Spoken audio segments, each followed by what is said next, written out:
कृष्णा कृष्णा कृष्णा मुरली मनोहर कृष्णा गोपाला गोविंदा हे दामोदरा। भाग्य,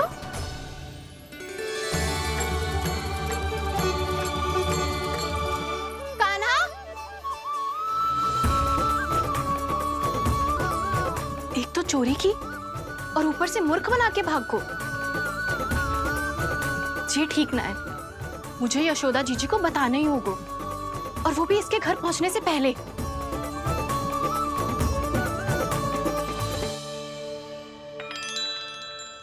अरे पल्लू मत खींच, तनिक रुक जा, दे रही हूँ, पूजा तो करने दे।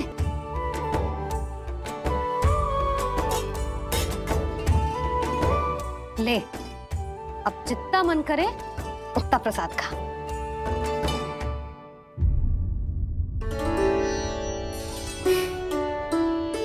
या तो मैं सच्ची बावली हो गई हूँ कि मुझे हर समय कान्हा दिखता रहता है, या फिर मेरा लल्ला कुछ अधिक ही विशेष है कि मेरे साथ ना होके भी सदैव अपनी मैया के साथ ही रहता है।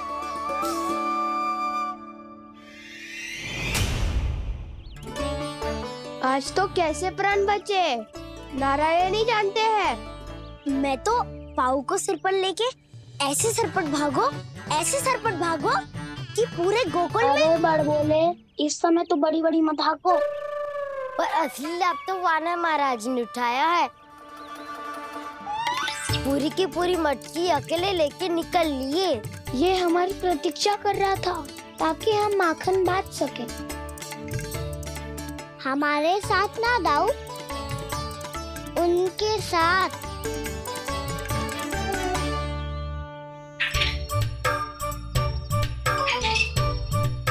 मैं समझ गो कान्हा, एक ना सभी जानवरों की भूख मिट जाए, इसलिए गया था तू सावित्री मौसी के यहाँ माखन चुराने।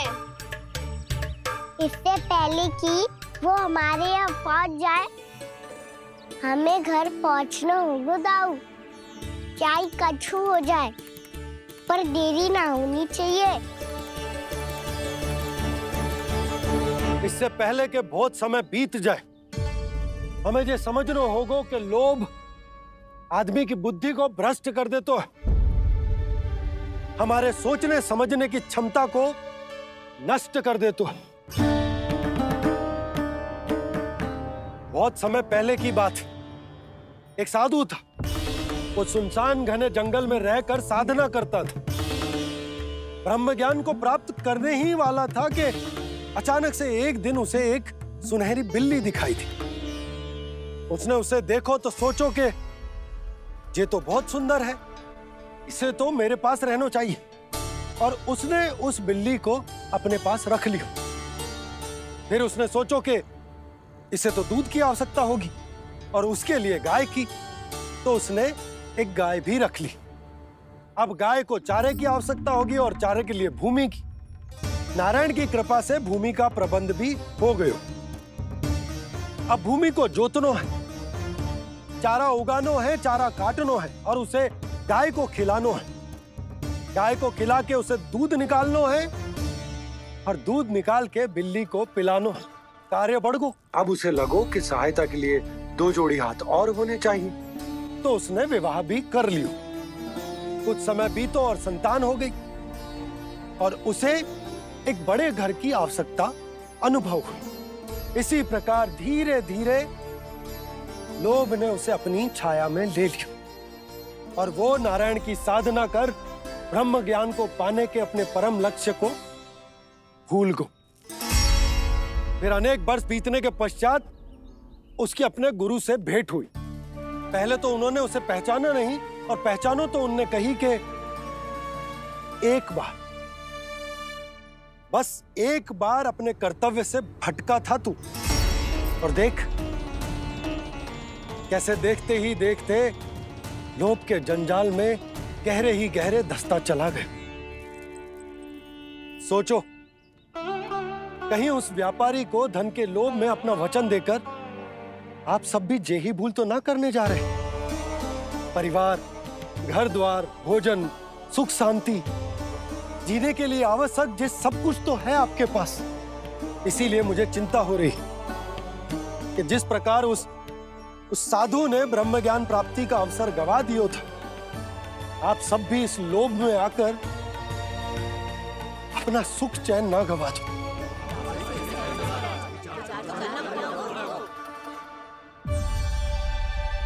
लग तो है बात सबको समझ आ रही है।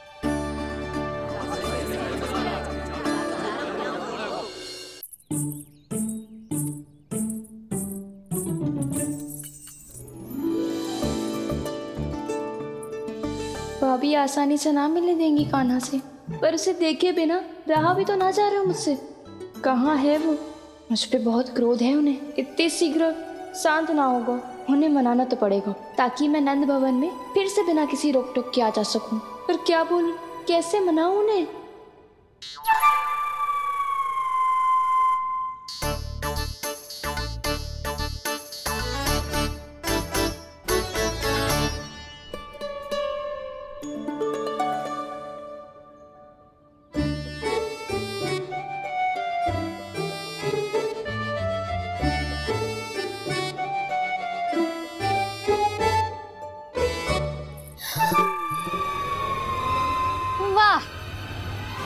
जिसने मेरे लल्ला पर चोरी का आरोप लगायो, वो ही आज मेरे घर में चोरी चोरी प्रवेश कर रही है। नाना भाभी, ऐसी कोई बात ना है। मैं तो बस ये देखने आई थी कि जसोदा भाभी का क्रोध शांत हुआ कि ना?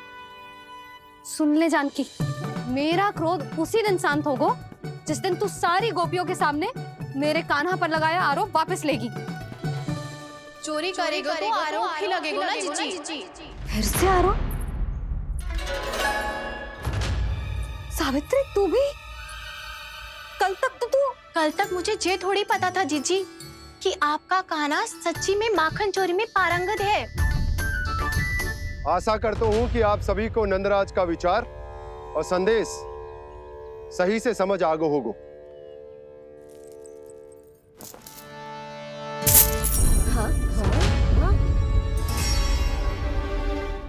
सिक्कों की खनक बता रही है कि पोटली कितनी भारी है। एक ही दिन में कितनी धन पा गई जे। हमें भी इससे अधिक धन अर्जित करना होगा, तभी तो हम अपनी उज्जवल का भविष्य उज्जवल कर पाएंगे। पहली बार कछु बुद्धि की बात की है तूने। नंदराज, हमारे मन में आपका बहुत सम्मान है, पर हम जो करना चाह रहे हैं वो लोभ ना है, वो तो विकास है। हाँ नंदराज, हम अपना और अपने संतानों का भला बुरा सोचे बिना कब तक अपना जीवन इस प्रकार जीते रहेंगे? फिर पिछले 4 वर्षों से हमने आपको कर भी तो ना दियो है। मुझे तो लगता है कि नंदराज की बातों पर शांति से सोच विचार के बाद ही कुछ निर्णय लेना चाहिए। ऐसा मौका बार बार ना आता। नहीं, हमें सोच विचार कर निर्णय लेना है सबने।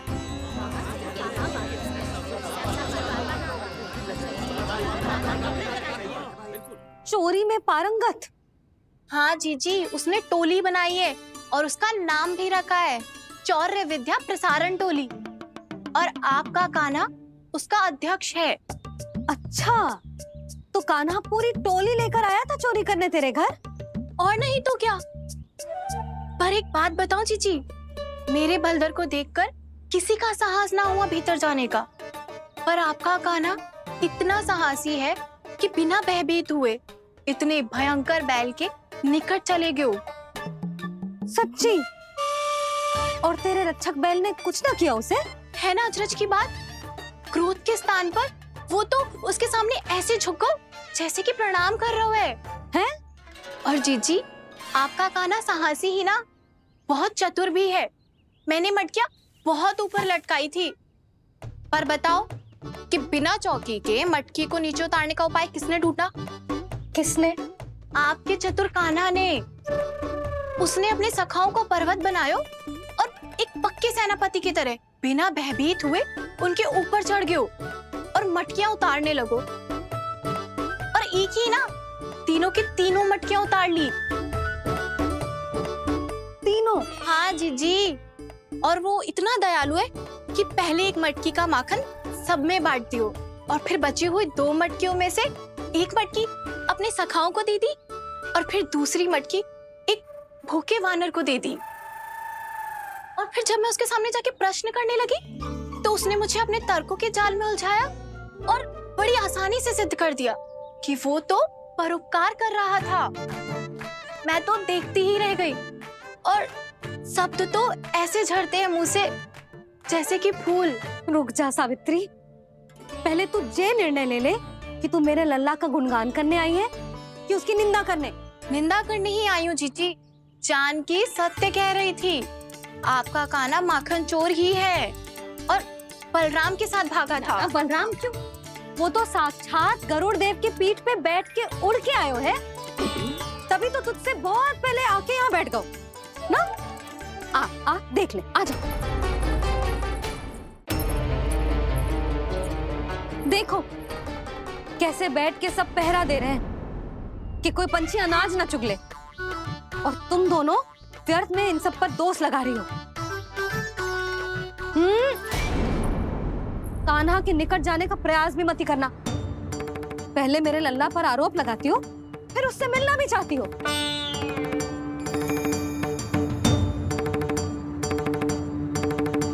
पर जीजी चोरी, अरे उसे तो चोरी का अर्थ भी ना पता होगा। तुम दोनों को नारायण का भय भी ना है क्या? हाँ, मेरे लल्ला पर आरोप लगाने से पहले तुम दोनों को लज्जा ना आई? हे नारायण, अब आप ही बताओ मैं क्या करूं। लग तो है किसी की घोर दृष्टि लगी है कि बार बार मेरे लल्ला पर आरोप लगते हैं। किसी की क्या, तुम दोनों की दृष्टि लगी है। या तो तुम दोनों मनगढ़ंत कथाओं को सत्य बताना छोड़ दो, या फिर कृपा करके मेरे घर आना बंद कर दो।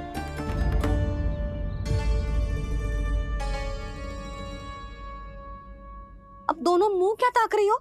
हाँ, जाओ यहां से। और तुम दोनों नंद जी की सभा में क्यों ना गई? हाँ?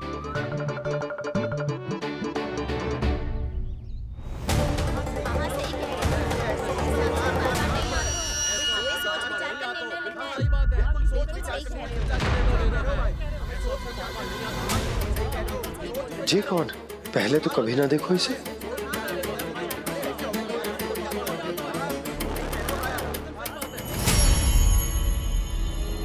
कहाँ को? बस करो।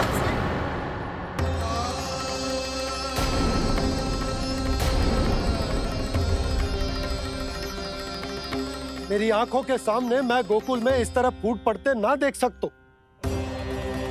राजा हूं मैं, परंतु आज तक मैंने कोई भी निर्णय आप सब पर ना थोपो और ना ही आज थोपूंगा। मुझे पता है आप सबके पास कल सूर्यास्त तक को समय,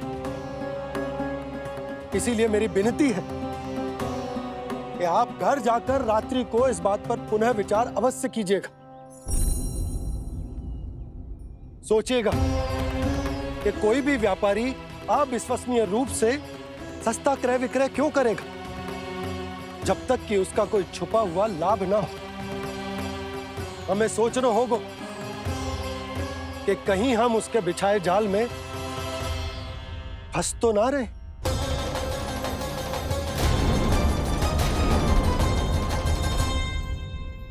बच गए भैया, जैसे तैसे ही सही, पर समय से पहले पहुंच ही गए हो। सावित्री मौसी तनिक सी बात को इतना बड़ा चढ़ा के बोल रही थी जितना उज्जवल भी ना बोलतो।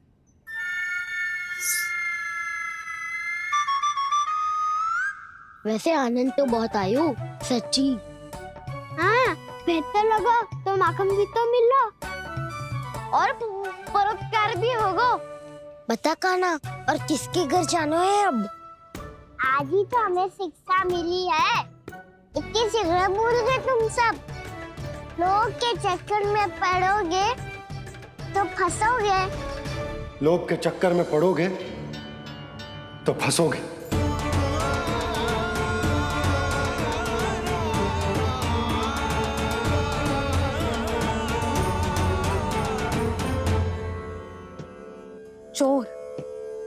चोर कह रही है मेरे निर्दोष से बालक को। अब तो इन दोनों ने अति ही कर दी है।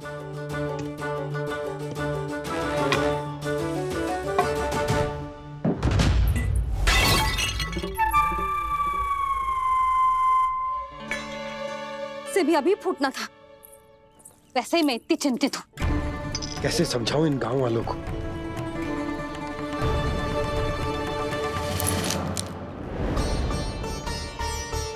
कोई समझने को तैयार ही ना है। लगता है सबकी बुद्धि भ्रष्ट हो गई है। सही कह रही हो यशोदा तुम। मुझे तो लगता है कि सोचना समझना ही छोड़ दिया सबने। अनेकों तर्क देके समझा दियो, सिद्ध कर दियो, पर इनकी मोटी बुद्धि में कछु आता ही ना है। यशोदा तुम तो तर्क की कह रही हो, मैंने तो उदाहरण देकर समझाने को प्रयास किया, पर अपनी बुद्धि के आगे कछु ना समझ में आ रहा इन गांव वालों को। क्या सारे के सारे गांव वाले मेरे लल्ला पर आरोप लगा रहे हैं? ये क्या कह रही हो तुम? मैं तो गांव वालों की बात कर रहा हूँ जो नारायण के नाम पर वचन देकर उस अपरिचित व्यापारी को अपने दूध, दही, घी, माखन सब देने को तैयार है। लो कर लो बात। मैं गोपियों की बात कर रही हूँ जो लल्ला पर माखन चोरी का आरोप लगा रही हूँ। और आज तो सावित्री ने भी लल्ला को माखन चोर कह के पुकारो है।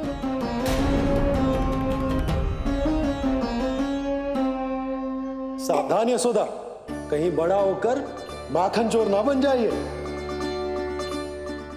अच्छा, ये सब आप छोड़ो। स्त्रियों की बात है, मैं संभाल लूंगी। आप ये बताओ, सभा में क्या हुआ? गोकुल में फूट पड़ गई यशोदा, लोभ की फूट।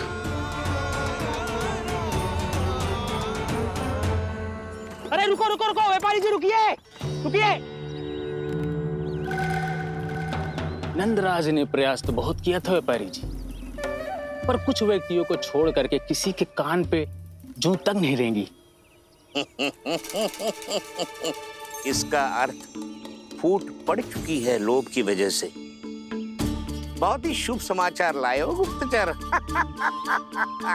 अब शीघ्र ही दिखेगा लोभ का चमत्कार।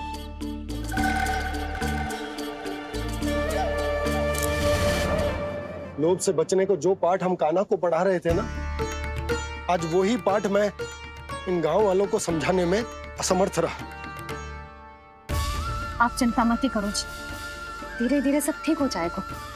तब तक बहुत देर हो जाएगी यशोदा। ये गोकुलवासी मेरे अपने, उन्हें अपनी आंखों के सामने मैं भूल करते ना देख सकता।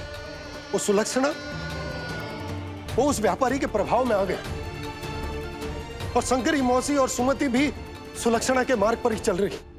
कान खोल के सुन ले बहू, आज से घर में दूध पीनो बंद, दही खानो बंद, और माखन तो बिल्कुल न खानो। पर मैया, पर किंतु परंतु कुछ ना सुननो मुझे। सुलक्षणा की जैसे धनवान बननो है कि ना?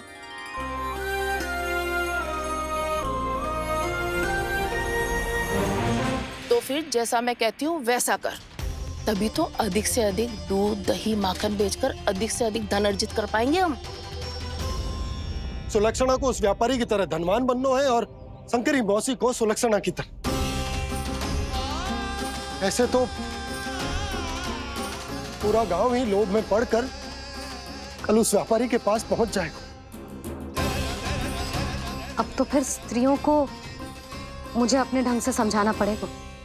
अब गोकुल वासियों को चाहे कोई भी कितना भी समझा ले, बुझा ले, ज्ञान बांटे, उन्हें केवल एक ही भाषा समझ में आएगी, लोभ की भाषा। लगता है आपके पास बहुत उत्तम योजना है व्यापारी जी। सब झटक लूंगा।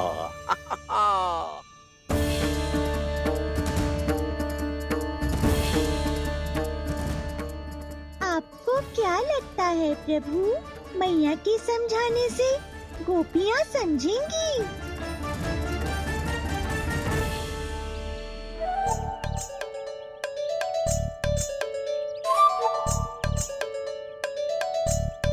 कान्हा, और कितनी प्रतीक्षा करवाएगो? अब बता भी दे, माखन चुराने किसके घर जाना है? इतना आसान ना, है निर्णय करना। समय लगतो है, सोच विचार करनो पड़तो है। पर ये निर्णय किया कैसे जाए पतो है मुझे। लगतो है ये निर्णय करना पड़े हो कि बचना कैसे है।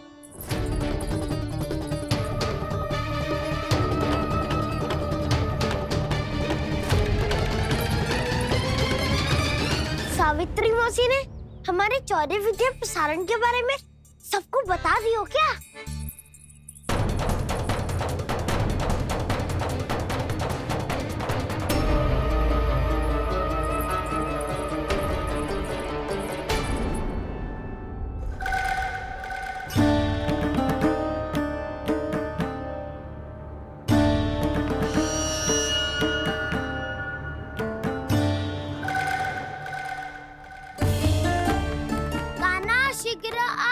छोटी माँ बुला रही है।